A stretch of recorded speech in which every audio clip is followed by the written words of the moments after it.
Buenos días. A petición de personas con las que he mantenido conversaciones acerca del tema de la pandemia de COVID, me han pedido que haga un audio con todos los argumentos de los que hemos estado hablando, para que de alguna forma, si hay personas que tienen curiosidad o quieren saber un poco más, tengan la opción de hacerse preguntas y de plantearse cuestiones.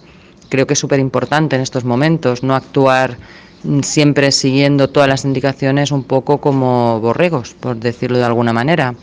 En primer lugar, hay que cuestionarse qué sucede con el COVID. ¿Sigue siendo el mismo virus en el mes de marzo que en el mes de junio? Y nos encontramos que en marzo era un virus súper agresivo, que en 24 horas de encontrarte bien empezabas a tener síntomas, y al llegar a un hospital entrabas prácticamente en UCI con intubador, bloqueo pulmonar, unas neumonías en mármol, trombosis, parálisis, afectación neurológica, y además con unos cuadros gravísimos que se han alargado durante semanas, incluso meses, y son un tipo de paciente que han ido recayendo, reingresando con reservorios del virus y que no acaban de hacer las PCRs limpias. En cambio, nos plantamos en el mes de mayo, finales, junio, con un virus que cuando la gente se ha contagiado es un virus que causa catarro, constipado, alguna pequeña neumonía, pero con síntomas débiles y habiendo incluso personas prácticamente asintomáticas. El virus es el mismo, el virus no ha cambiado. Tenemos las mismas pruebas serológicas para hacer PCRs, con lo cual el virus sigue siendo el mismo, no hay una mutación. ¿Cómo se puede explicar este cambio? Yo la única manera que puedo ver que hay una explicación lógica sería que la forma de transmisión es distinta. ¿Qué quiere decir esto? Que para que un virus tenga una carga viral tan alta, lleva mucho tiempo multiplicándose en el organismo sin que tu cuerpo se dé cuenta que haya estado infectado. Necesita al menos 2-3 meses para llegar a esas cargas tan altas que llevan al colapso total del organismo y a esas inflamaciones tan brutales.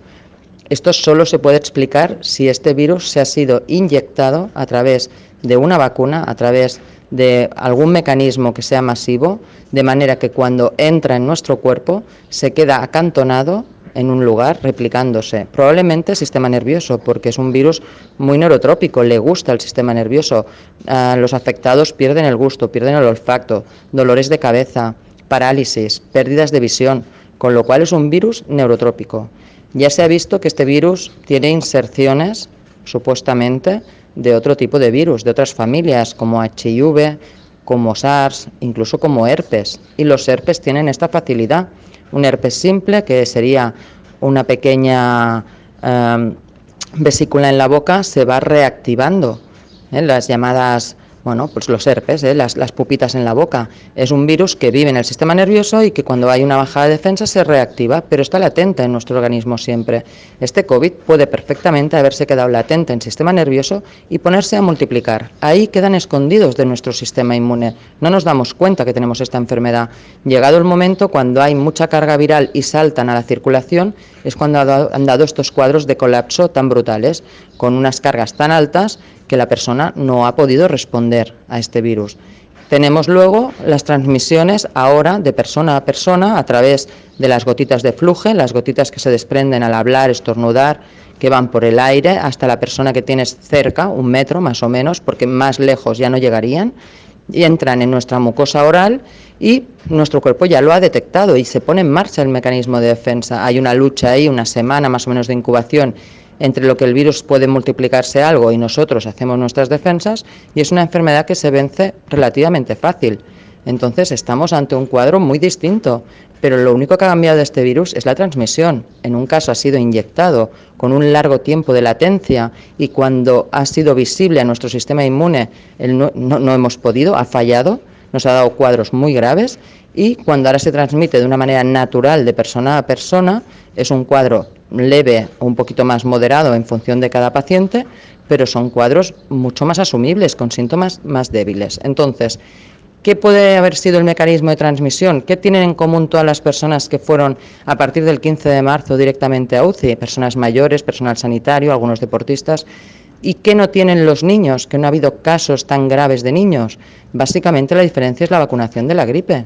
Hay que tener en cuenta que la vacuna de la gripe, a lo mejor no todas, pero un 5%, que sería el porcentaje de transmisión que ha habido tan bestia al principio, un 5% de la vacunación puede estar perfectamente infectada con el COVID.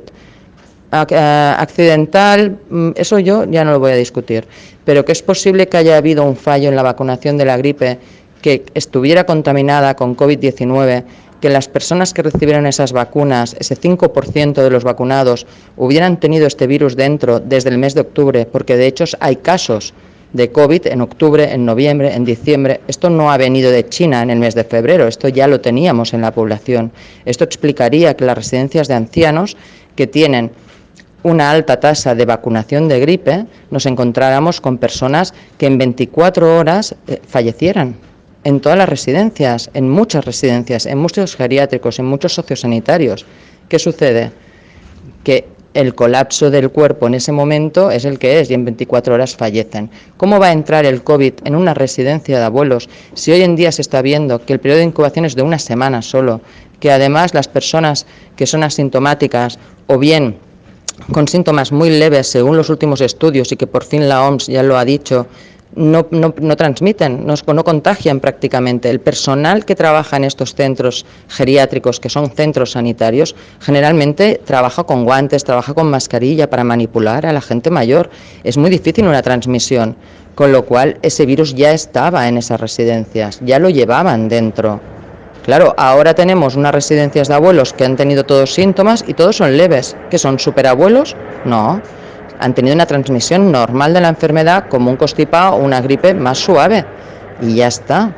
Entonces hay que empezar a plantearse estas cosas. Tenemos África, con el norte de África y el sur de África, con afectación de COVID, zonas civilizadas, y toda la parte central de África está libre de COVID prácticamente. Allí no hay vacunación.